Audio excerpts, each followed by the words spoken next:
Mga guro, handa na ba kayo sa mas mabilis, mas madali at mas epektibong pagtuturo? Introducing ASP10 PowerPoint presentation na kumpleto na, may lesson plan pa at mga gawain para sa inyong klase.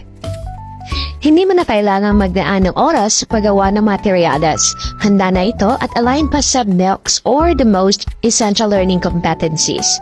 At siguradong makakatulong upang mas maging engaging ang iyong mga estudyante. Kaya't, ano pa ang hinihintay mo? Gawing mas magaan ang pagtuturo at mas makabuluhan ang pagkatuto gamit ang ESP10 PowerPoint presentation with lesson plan and activities. Order na at maranasan ang hassle-free na pagtuturo.